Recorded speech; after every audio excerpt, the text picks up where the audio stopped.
Dr. Elena Vasquez stood at the main window of the research ship Aurora and watched the alien vessel approach. The ship looked like a giant silver flower floating through space. Its petals opened and closed slowly as it moved closer to their position near the edge of human territory. "Captain Morrison, they're responding to our greeting signals," Elena said into her communication device. She had been waiting 3 years for this moment. First contact with an intelligent alien species. Jake Morrison walked onto the bridge and looked at the approaching ship. "How many are aboard?" "Our scans show 12 life forms. They seem peaceful. No weapons that we can detect." The alien ship stopped about 1,000 meters away from the Aurora. A soft blue light began to pulse from its center. Elena's translation computer started working on the incoming signals. "Captain, I think they're trying to talk to us." Jake nodded. "Dr. Collins, please come to the bridge. We need our best people here." Ryan Collins had been in his lab studying plant samples when the call came. He was a tall man from Kansas with brown hair and calm blue eyes. At 32 years old, he had already made important discoveries about how plants could grow in different environments. The government had chosen him for this mission because he stayed calm under pressure and understood how living things adapted to new conditions. Ryan entered the bridge just as the translation computer finished its work on the alien message. "Greetings, beings of the third planet. We are the Zephyrians from the star system you call Kepler 442. We request peaceful meeting to discuss matters of great importance to both our peoples." Elena looked at Captain Morrison. "What do you think?" "I think we invite them aboard. This is why we're here." The Zephyrian shuttle was smaller than a human transport, but moved with incredible grace. It docked with the Aurora without any difficulty. Elena, Jake, and Ryan waited in the main meeting room as the airlock opened. The first Zephyrian to enter took Ryan's breath away. She was tall and moved like she was dancing. Her skin was pale blue like morning sky, and silver markings ran along her neck and arms in patterns that seemed to change in the light. Her eyes were bright violet, and her hair was white like fresh snow, but seemed to glow with its own light. "I am Ambassador Lirathes," she said in perfect English. Her voice was soft but clear. "I speak for the Zephyrian collective in this first meeting between our peoples." Behind her came 11 other Zephyrians. They all had the same pale blue skin and silver markings, but each one was different. Some were tall, others shorter. Their markings were unique like human fingerprints. Elena stepped forward. "Welcome aboard the Aurora. I am Dr. Elena Vasquez, head of our science team. This is Captain Morrison and Dr. Ryan Collins." Lyra Thess looked at each human carefully. When her eyes met Ryan's, she paused for just a moment longer than with the others. "We have traveled far to find you," she said. "Our people face a great challenge, and we believe humans might help us understand how to solve it." They sat around a large table in the meeting room. Elena had prepared food and drinks from Earth, while the Zephyrians brought samples of their own culture to share. "Our species is dying," Lyra Thess explained without any emotion in her voice. "For 300 of your years, fewer and fewer Zephyrian children have been born. Our best scientists cannot find the reason why." Ryan leaned forward. "What have you tried?" "Everything we know. Special treatments, changes to our diet, different living environments. Nothing works. When a Zephyrian pair tries to have a child, they must spend months preparing their bodies. Even then, only 12 out of every 100 attempts succeed." Elena made notes on her tablet. "That's a very low success rate. What was it before the problem started?" "Nearly all attempts were successful. A healthy Zephyrian pair could have children easily and quickly. Now, most couples try for decades without success." Jake looked concerned. "How long does your species have?" "At current birth rates, we will be extinct in 200 years. The room became quiet. Ryan studied Lyra Thess as she spoke. Despite talking about the end of her entire species, she remained calm and dignified. but he could see worry in her violet eyes. "We have heard that humans reproduce very successfully," Lyra Thess continued. "Your species spreads to new worlds quickly and adapts to different environments. We hope to learn from your biological processes." Elena nodded. "We'd be happy to share our medical knowledge. Dr. Collins here specializes in how living things adapt to new conditions." Lyra Thess turned to Ryan again. "Would you be willing to participate in a cultural exchange? I would like to understand how humans approach the creation of new life, both scientifically and culturally." "Of course," Ryan said. "I'd be honored to help." Over the next few days, the two ships remained docked together. The crews shared meals, knowledge, and stories about their worlds. Ryan found himself spending more and more time talking with Lyra Thess. She was brilliant and curious about everything human. "Your species is very young," she told him as they walked through the Aurora's garden section. "We have been traveling between stars for thousands of years, but humans have only left their home planet recently. Yet you seem to have something we have lost." "What's that?" "The ability to create new life easily and often. When I watch your crew interact, I see an energy, a vitality that my people once had but no longer possess." Ryan showed her the food plants growing in the garden. "These came from Earth, but I've modified them to grow in different conditions. Plants are good at adapting when they need to. As are humans, it seems. We've had to be. Earth has many different environments, so humans learn to live in all of them. Hot deserts, cold mountains, thick forests, open plains. Maybe that's made us more adaptable." Lyra Thess touched one of the plant leaves gently. "I have lived for 847 of your years, but I feel like I am learning things I never knew before." On their final night together, before the Zephyrians had to return to their own space, a solar storm hit both ships. The radiation levels were too high for safe travel, so both crews had to take shelter in the Aurora's protected areas.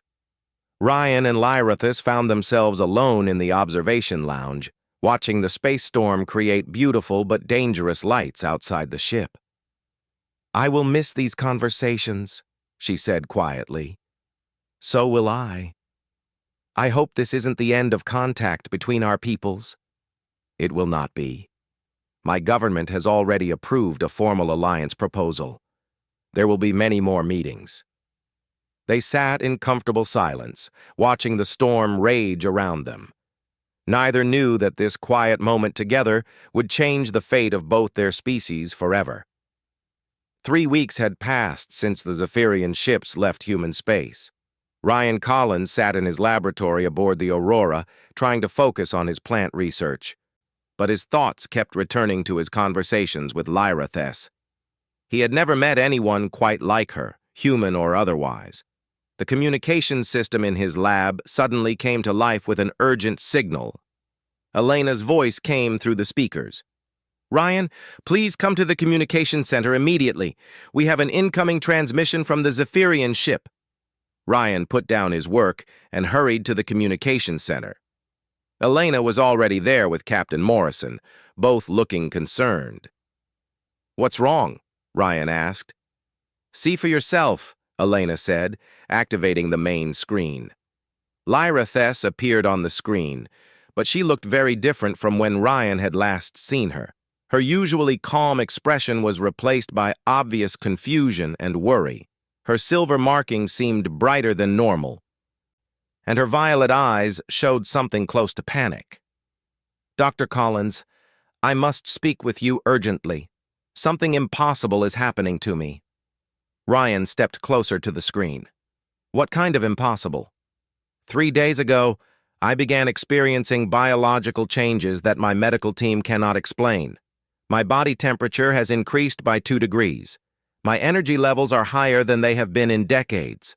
Most concerning, my hormone levels show patterns that have not been seen in our species for generations." Elena made notes quickly.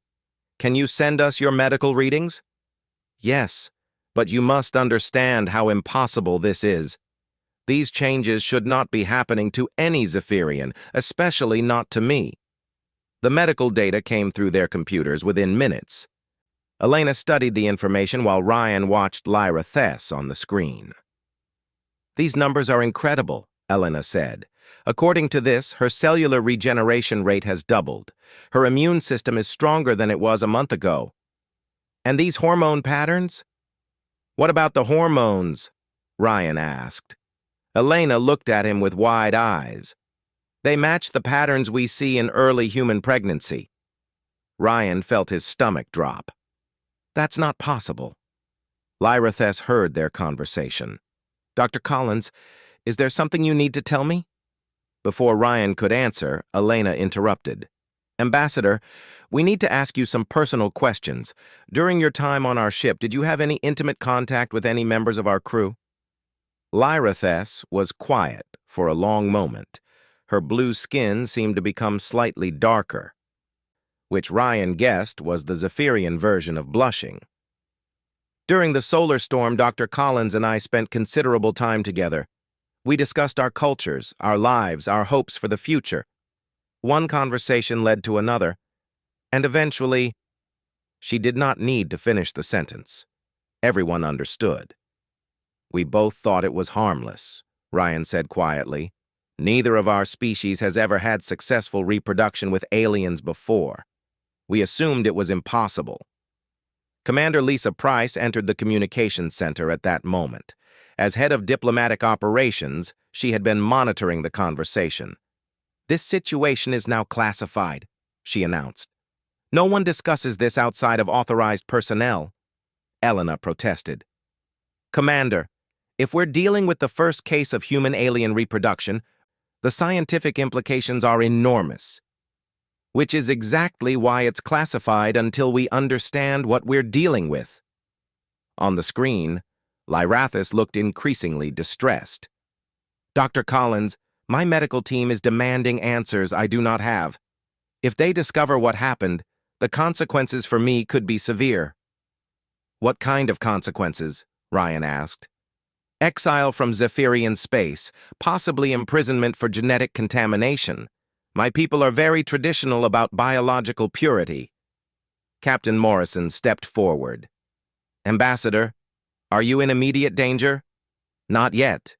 I have told my medical team that I was exposed to unknown radiation during the solar storm. They are still investigating that possibility." Dr. Kevin Park, the Aurora's chief medical officer, arrived and immediately began studying the data. "This is remarkable," he said after a few minutes. "If these readings are accurate, not only is she pregnant, but the pregnancy is proceeding much faster than human normal." "How much faster?" Elena asked. "Based on the hormone levels and cellular activity, I estimate she's already at the equivalent of 6 weeks human gestation, but this has only been 3 weeks since conception." Ryan ran his hands through his hair. "Lyra Thess, are you feeling sick? Humans often experience morning sickness during early pregnancy." "No, I feel wonderful. Better than I have felt in years.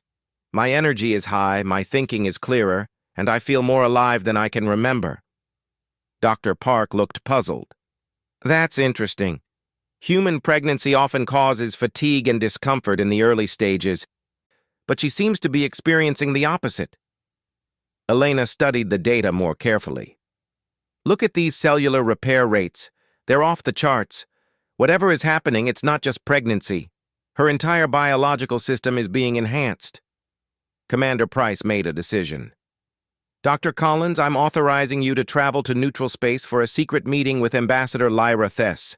We need to examine her directly and understand what we're dealing with." Ryan nodded. "When do we leave?" "Immediately. Take a small medical team and our fastest ship. And remember, this mission does not exist." On the screen, Lyrathis looked relieved. "Thank you. I will arrange to meet you at the abandoned research station in the Tau Ceti system. I can be there in 4 days." After the transmission ended, Elena turned to Ryan. "Do you understand what this could mean? If humans can successfully reproduce with Zephyrians, and if the offspring are healthy, This could be the solution to their fertility crisis. It could also cause a war, Commander Price added. If the conservative factions in Zephyrian society see this as genetic contamination, they might view it as an act of aggression. Dr. Park began preparing medical equipment. We need to document everything carefully. This could be the most important biological discovery in human history. Ryan thought about Lyra Thess alone on her ship, hiding an impossible secret from her own people. What if something goes wrong? What if the pregnancy damages her or the child isn't healthy? Then we deal with those problems when they arise, Elena said. Right now, we need to focus on understanding what's happening and keeping both mother and child safe. Captain Morrison assigned his best pilot, Lieutenant Carol Williams, to take them to the meeting point. The ship Falcon was small but fast, designed for reconnaissance missions. As they prepared to leave, Ryan packed his personal belongings and tried to process what was happening. 3 weeks ago, he had been a simple agricultural scientist. Now he was potentially the father of the first human-alien hybrid child in history. Elena found him in his quarters as he finished packing. "Are you ready for this?" she asked. Ryan looked out the window at the stars. Somewhere out there, Lyra Thess was traveling toward their secret meeting, carrying a child that should not exist according to everything both species knew about biology. "No," he said honestly, "but I'm going anyway." The Falcon launched an hour later, beginning the journey that would change everything both species thought they knew about life, reproduction, and what was possible when two very different forms of life found a way to create something new together. As they traveled through hyperspace toward the meeting point, none of them could imagine how this single pregnancy would reshape the political structure of the entire galaxy. The abandoned research station in the Tau Ceti system looked like a metal skeleton floating in space. Ryan Collins stood at the window of the Falcon and watched the Zephyrian ship dock on the opposite side of the station. His heart was beating faster than normal. "Are you nervous?" Elena asked as they prepared to board the station. "Terrified," Ryan admitted. "What if we've made a terrible mistake?" Dr. Kevin Park checked his medical equipment one final time. "Whatever happens, we'll deal with it scientifically. That's all we can do." The station's artificial gravity was weak, making every step feel like a small bounce. Ryan followed Elena and Dr. Park through the empty corridors until they reached the main laboratory. Lyra Thess was already there, along with 2 other Zephyrians. "Dr. Collins," Lyra Thess said when she saw him. She moved toward him quickly, then stopped, seeming uncertain. Ryan could see the changes immediately. Her skin had a new glow to it, and her silver markings were brighter and more complex than before. She looked healthier and more vibrant than any Zephyrian he had ever seen. "How are you feeling?" he asked. "Strange, wonderful, confused. All at the same time." She touched her stomach gently. "The child is growing quickly. My medical team estimates I will give birth in about 4 of your months." Elena stepped forward with her scanning equipment. "May I take some readings?" Lyra Thess nodded. "This is Dr. Keth Mori, my former teacher and mentor. He has agreed to help us, despite the risks." The older Zephyrian male bowed slightly to the humans. "I have studied Zephyrian reproduction for 3 centuries. What is happening to Lyra Thess should be impossible, but the evidence is clear." Dr. Park began his examination while Elena ran scans. The 3rd Zephyrian, a young female named Dr. Veltaris, took notes on everything they did. "These readings are incredible," Dr. Park said after several minutes. "The fetus is developing faster than human normal, but all the indicators show perfect health. More than perfect, actually. Enhanced." Elena studied her scanner with amazement. "The cellular activity levels are beyond anything we've seen. Both mother and child show improvements in immune function, neural development, and physical strength." Dr. Kethmori shared his own data. We have compared these results to our historical records. Lyrathes now shows the biological vitality that Zephyrians possessed before our fertility crisis began. It is as if the pregnancy has restored something we lost. Ryan watched Lyrathes as the doctors continued their tests. Despite all the scientific excitement around her, she seemed calm and peaceful. "Are you in any pain?" he asked her quietly. "None at all. I feel more alive than I have ever felt. The child seems to be giving me energy instead of taking it away." Dr. Veltaris looked up from her notes. "We have been studying human genetic patterns since the pregnancy began. There is something unique about human DNA that we did not expect." Elena paused her scanning. "What did you find?" "Human genetics show incredible diversity and adaptability. Your species has evolved to survive in many different environments on your home planet. This has created genetic flexibility that we have never seen before." Dr. Park nodded thoughtfully. "That makes sense. Humans have lived everywhere from Arctic ice to tropical deserts to high mountains. We've had to adapt constantly. But Zephyrians evolved on a planet with stable, uniform conditions," Dr. Kethmori explained. "Our genetics became highly specialized but inflexible. We lost the ability to adapt when conditions changed." Elena was beginning to understand. "So when human and Zephyrian genetics combined, the human adaptability factor allowed the reproduction to succeed where pure Zephyrian attempts fail." "More than succeed," Dr. Veltaris said excitedly. "The combination appears to be creating genetic advantages that neither species possesses alone." Ryan felt a mix of amazement and worry. "What does this mean for the child?" "We believe the child will have human adaptability combined with Zephyrian longevity and intelligence," Dr. Kethmori said. "A truly enhanced being." Their conversation was interrupted by an urgent beeping from Dr. Veltaris's communication device. She answered it quickly, and her expression became alarmed. "High Chancellor Vex Taran has issued a recall order for all Zephyrians in neutral space. We are to return immediately for questioning about unauthorized genetic research." Lyrathes went very still. "They know." "How is that possible?" Elena asked. "Conservative factions have spies everywhere," Dr. Kethmori said grimly. "They oppose any changes to traditional Zephyrian society." Ryan stepped closer to Lyrathes. "What will happen if you go back?" "At best, imprisonment until the child is born, then forced separation. At worst, they will try to terminate the pregnancy as genetic contamination." Elena looked angry. "That's barbaric."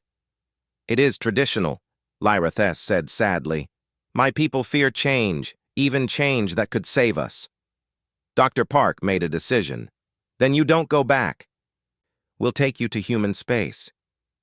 "That could start a war," Dr. Veltaris warned. "So could letting them destroy the first successful pregnancy your species has had in generations," Ryan replied. Dr. Kethmori stood up slowly. "There is another option. The progressive faction of our government has been waiting for evidence that change is necessary. This pregnancy could be that evidence." "What do you mean?" Lyrathes asked. "Instead of hiding, we make this public. We show our people what is possible. We force them to choose between tradition and survival." Elena looked concerned. "That's incredibly dangerous."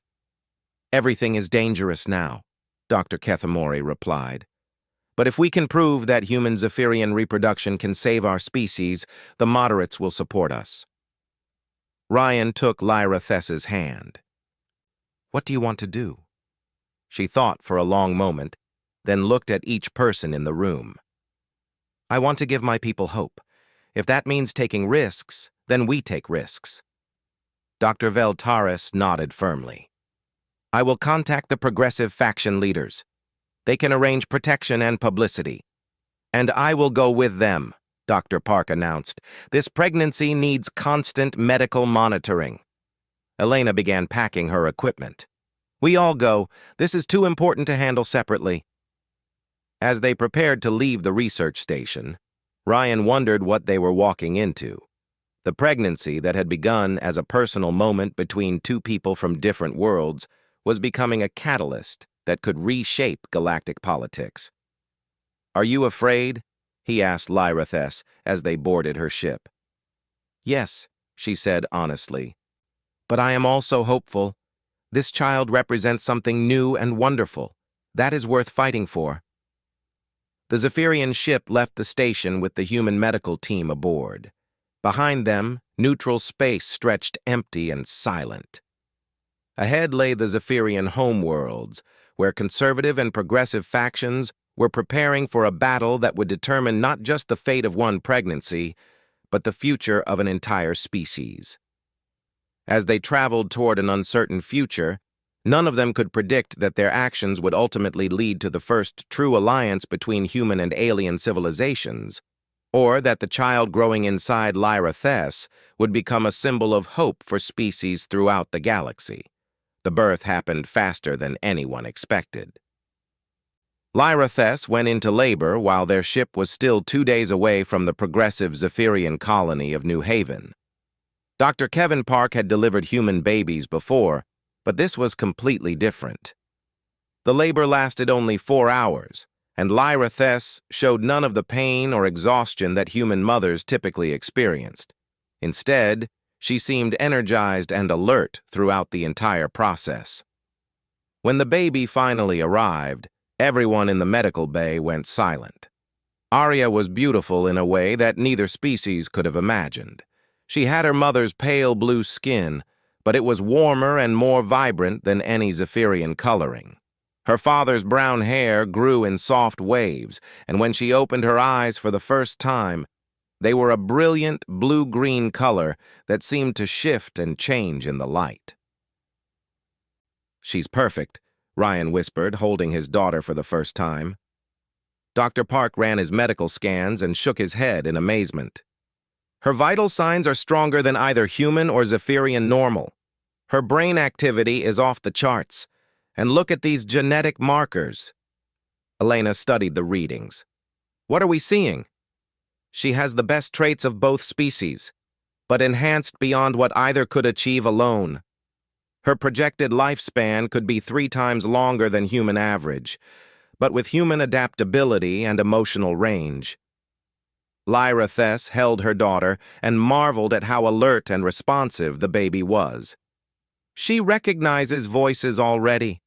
Look how she turns toward Ryan when he speaks." The peaceful moment was interrupted by urgent communications from the surface of New Haven. Dr. Veltaris appeared on their screen, looking worried. "You need to land immediately. Conservative forces from the homeworld are demanding that all governments surrender any humans in our space. They claim you have committed biological warfare against our species." Ryan looked up from his daughter. "Biological warfare?" "High Chancellor Vextaran has declared the pregnancy an illegal genetic experiment designed to contaminate Zephyrian purity. He claims that humans are trying to destroy our species by making us dependent on alien genetics." Elena felt angry. "That's completely backwards. We're trying to help save their species." "Logic does not matter to fanatics," Dr. Kethmori said grimly, "but we have allies. Progressive leader Veltaris has called for an emergency session of the Collective Council. Representatives from 12 colony worlds are coming to see the evidence." They landed at New Haven under heavy security. The colony was beautiful, with crystalline buildings that seemed to grow from the landscape itself. Thousands of Zephyrians waited at the spaceport to see the first hybrid child. As they walked through the crowd, carrying baby Arya, Ryan could see the reactions on Zephyrian faces. Some looked amazed and hopeful, others appeared frightened or disgusted, but all of them stared at the baby with intense curiosity. Dr. Nina Watson, a human geneticist who had arrived on a diplomatic ship, met them at the medical center. "I've been analyzing the genetic data you sent. This is revolutionary science." "How so?" Ryan asked. Human DNA contains adaptive sequences that we never fully understood before. When combined with Zephyrian genetics, these sequences become activated and enhanced. The result is a hybrid that could potentially survive and thrive in environments that would kill either parent species. Marcus Lee, a civil rights attorney from Earth, had also arrived to help establish legal protections. Several governments are already trying to claim that hybrid children have no legal status. We need to establish their rights before this goes any further. The emergency council session was held in New Haven's Great Assembly Hall. Representatives from dozens of Zephyrian worlds attended, along with human diplomats and observers from other alien species. High Chancellor Vex Terran appeared via holographic transmission, flanked by traditional council members. This genetic contamination threatens everything our species has worked to preserve for millennia. We demand the immediate surrender of all humans involved and the containment of the hybrid offspring. Progressive leader Veltaris stood to respond. Honored Chancellor, this child represents hope for our survival. Our birth rates have been declining for 3 centuries. This pregnancy succeeded where thousands of our attempts have failed. Because it is unnatural, Vex Terran shouted. We would rather face extinction with honor than survival through contamination. Ryan requested permission to address the council. Carrying Arya in his arms, he walked to the center of the Great Hall. Honored representatives, I am not a politician or a diplomat. I am a scientist and now a father. This child was not created in a laboratory or as part of some conspiracy. She exists because 2 people from different worlds found understanding and connection with each other. He held Arya up so everyone could see her. The baby looked around the hall with alert, curious eyes. Look at her. She is healthy, intelligent, and beautiful. She carries the best of both our species. How can that be contamination? How can hope be wrong? Murmurs spread through the assembly as representatives saw the baby's obvious health and vitality. Dr. Kethmori presented the scientific evidence. This child's genetics show enhancements that could benefit both species. Increased disease resistance, longer lifespan, improved cognitive function, and most importantly, restored fertility markers. A moderate representative named Telmeric asked the crucial question. Are you saying that hybrid reproduction could restore our species' fertility? The evidence strongly suggests that possibility, Elena confirmed. Human genetic diversity appears to counteract whatever caused the Zephyrian fertility crisis. The debate continued for hours. Conservative representatives argued for traditional purity, while progressives pointed to the clear benefits of hybrid vigor. Moderate factions asked detailed scientific questions about risks and benefits. Finally, Veltaris called for a preliminary vote on whether to continue studying human Zephyrian reproduction or to ban it entirely. The results were closer than anyone expected. 47 colony worlds voted to continue research, 32 voted for prohibition, and 15 abstained. High Chancellor Vex Terran was furious. This council has made a grave mistake. The homeworld government will not recognize this decision. The homeworld government does not control the colony worlds, Telmerich replied firmly. We will proceed with caution, but also with hope. After the session, Ryan and Lyrathes found themselves in protective custody at the medical center. Outside, protests both for and against hybrid children filled the streets. Dr. Watson brought them disturbing news.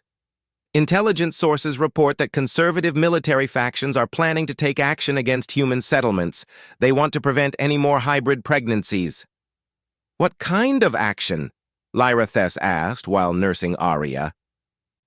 Possibly blockades or even attacks on human ships in this sector. Marcus Lee looked grim. We're also hearing that several other human Zephyrian couples have been meeting secretly. If they're pregnant too, they'll be in danger. Elena entered the room with her tablet showing news feeds from across Zephyrian space. It's spreading faster than we expected. Progressive colonies are openly inviting human settlers. Conservative worlds are passing laws against any alien contact. Ryan held his daughter and felt the weight of what they had started. One pregnancy had split an entire civilization into opposing camps. "What have we done?" he asked quietly. Lyrathes took his hand. "We have given our peoples a choice. Change and growth, or stagnation and death. That choice was always coming. We just made it impossible to ignore." Captain Alex Turner of the human defense vessel Phoenix contacted them with more news. "We're tracking at least 6 other confirmed hybrid pregnancies. The conservative factions are organizing a military response. This could become a shooting war." As night fell over New Haven, Ryan stood at the window holding Arya, while Lyrathes slept. The baby looked up at him with her impossible blue-green eyes, seeming to understand far more than any newborn should. "What kind of world have we brought you into?" he whispered to his daughter. But even as political storms raged around them, Ryan felt hope. Arya represented something new and wonderful, a bridge between species that had found a way to create life where none should have been possible. The galaxy was changing, whether its people were ready or not. 2 years after Arya's birth, Ryan Collins stood in the garden of New Zephyr Colony and watched his daughter play with other hybrid children. At 2 years old, Arya was already walking, talking in both human languages and Zephyrian musical tones, and showing curiosity about everything around her. "Papa, look!" she called out in perfect English, then switched to Zephyrian sounds that roughly translated to, "The flowers are singing." Ryan smiled and walked over to where she was examining a patch of hybrid plants that grew nowhere else in the galaxy. These plants combined Earth genetics with Zephyrian biotechnology, creating food crops that could feed twice as many people as either species could grow alone. Lyrathes emerged from the colony administration building where she had been meeting with representatives from the Galactic Council. As the elected leader of New Zephyr, she now spoke for over 200,000 humans and Zephyrians who had chosen to build an integrated society. "How did the meeting go?" Ryan asked. "Better than expected. The Altarian delegation wants to establish a research program similar to ours. Their species has been facing population decline for the past century." Ryan was not surprised. Word about the success of human Zephyrian reproduction had spread throughout the galaxy. Dr. Carl Morris had published research showing that human genetic diversity made them compatible with multiple alien species, not just Zephyrians. The Altarians would be the 5th species to request cooperation, Ryan said. "How many more can we handle?" "As many as need help," Lyrathes replied. "That is what makes us special now. We are not just a colony. We are proof that different species can work together to solve problems that neither could solve alone." They walked toward the central plaza where a celebration was beginning. Today marked the 2nd anniversary of the first hybrid birth, and the colony was welcoming its 300th hybrid child. The plaza was filled with families that would have been impossible just 3 years ago. Human fathers carried Zephyrian hybrid babies. Zephyrian mothers pushed human hybrid toddlers on swings. Children of mixed heritage played games that combined traditions from both worlds. Elena Vasquez, now the colony's chief science officer, approached them with a tablet full of data. "The latest statistics are remarkable," she announced. "Birth rates in progressive Zephyrian colonies have increased by 400%. More importantly, pure Zephyrian couples who live in integrated communities are also having more success. Something about the presence of hybrid children seems to restore fertility in traditional Zephyrians." Dr. Kevin Park, who had become the colony's head of medical research, joined their conversation. "We think it's a combination of factors. The hybrid children produce biological markers that somehow activate dormant fertility genes in Zephyrians. Plus, the social atmosphere of hope and growth seems to reduce stress that was blocking reproduction." Ryan picked up Arya, who immediately began babbling in a mix of human and Zephyrian languages while pointing at the other children. She says the other children are teaching her new games, Lyrathess translated. Her language development is remarkable. She understands concepts that most children don't grasp until age 5 or 6. Dr. Helen Price, who had established the first interspecies academy on New Zephyr, approached with a group of visiting educators from across the galaxy. We have representatives from 12 different species here to study our educational methods, she announced. The Vegan delegation is particularly interested in how we teach children to think in multiple cultural frameworks simultaneously. The celebration continued as evening approached.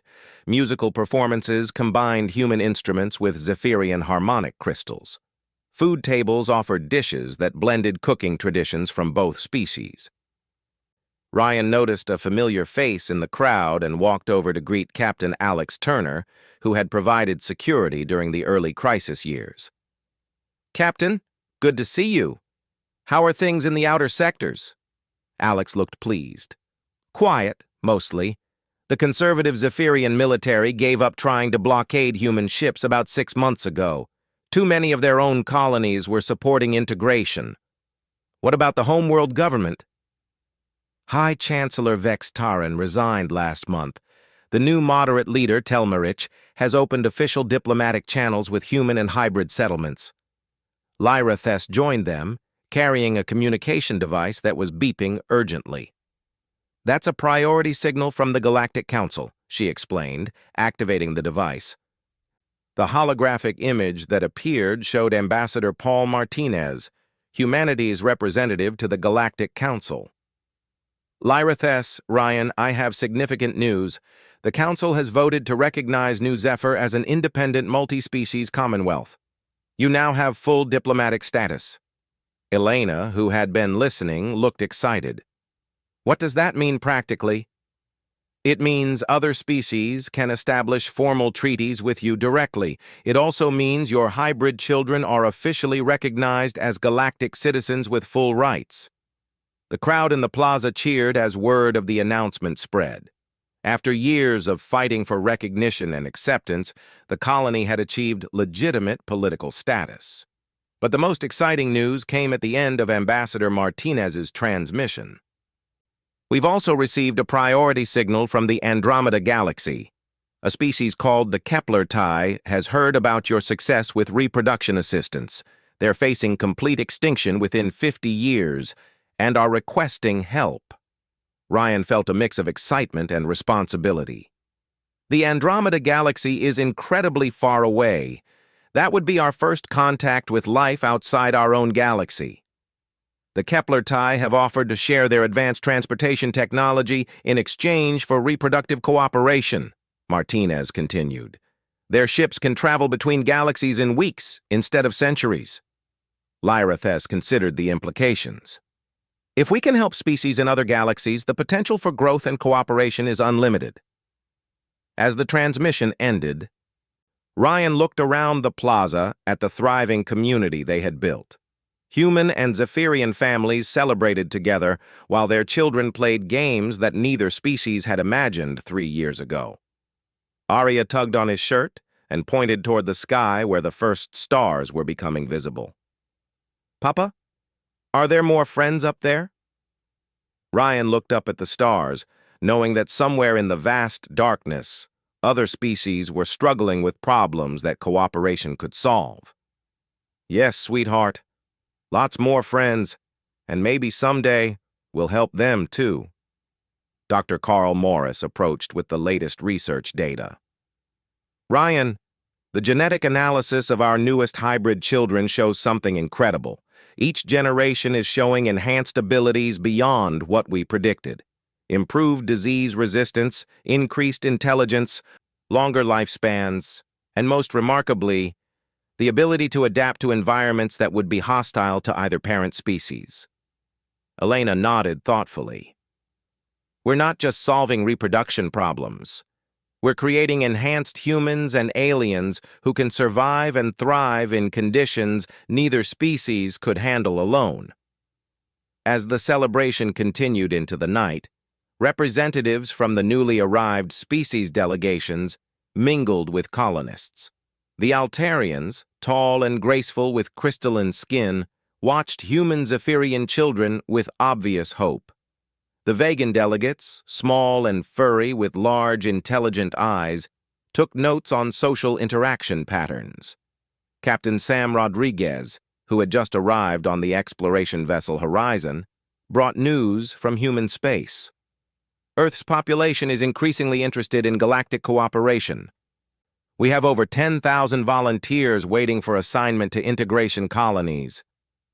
And the Zephyrian homeworlds are sending their best young scientists and artists, Dr. Velteris added. The old fear of contamination has been replaced by excitement about enhancement. As Ryan and Lyrathes put Arya to bed in their home overlooking the colony, they talked about the future. "Do you think we're making the right choices?" Ryan asked. "We're changing the fundamental nature of galactic civilization." "Change was coming whether we acted or not," Lyrathes replied. "Species were going extinct. Others were stagnating. We found a way to help life grow and flourish instead of decline." Through their window, they could see the lights of the colony spreading across the landscape. In the distance, construction lights marked where new districts were being built to accommodate the growing population. Arya stirred in her sleep and murmured something in the musical Zephyrian language that she had learned from her mother. "What did she say?" Ryan asked. Lyrathes smiled. "She said the stars are singing welcome songs for all the new friends who are coming." As they prepared for sleep, both parents thought about the message from the Andromeda Galaxy and the possibilities it represented. Their daughter had been born into a universe where cooperation between species was not just possible, but necessary for survival and growth. The future was bright with potential, and it all began with two people from different worlds who found a way to create something wonderful together.